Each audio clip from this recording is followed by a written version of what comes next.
Good afternoon, I'm David Krapf, Editor-in-Chief of WorkBoat.com, and welcome to another segment of Ask the Editor.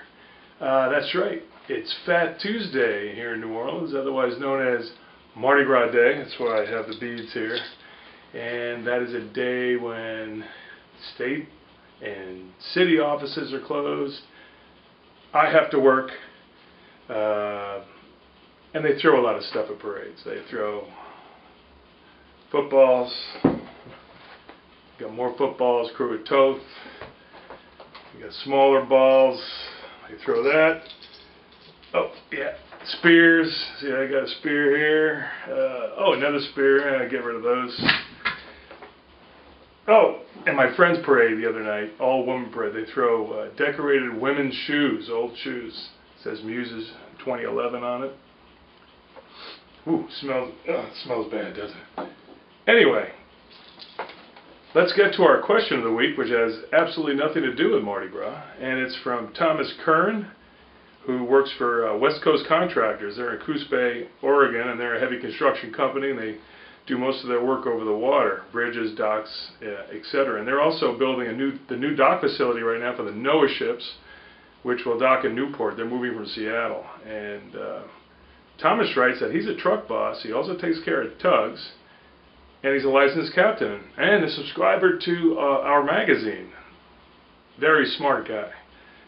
His question is, why do all the employees here have to get TWIC cards at all? We obviously all go into ports either by boat or truck or as contractors.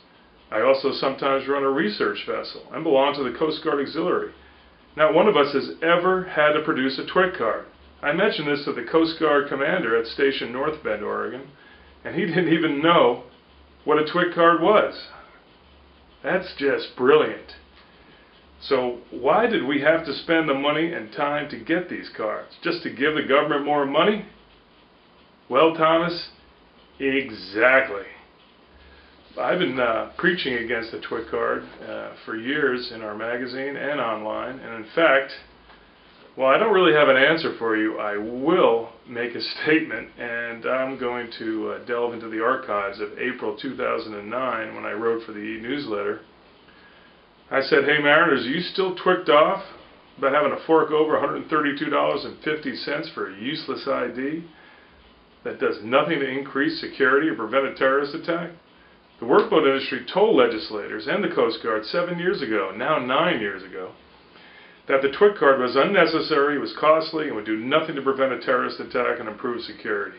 But it was shoved down the workboat industry's throat anyway, an expensive boondoggle of a program that was mandated by Congress during the post-9/11 security frenzy.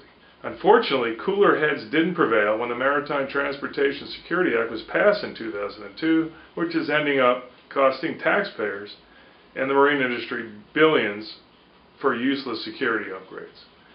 Well, Thomas, that probably didn't answer your question, but it gave me another chance to be twicked off, which I always enjoy.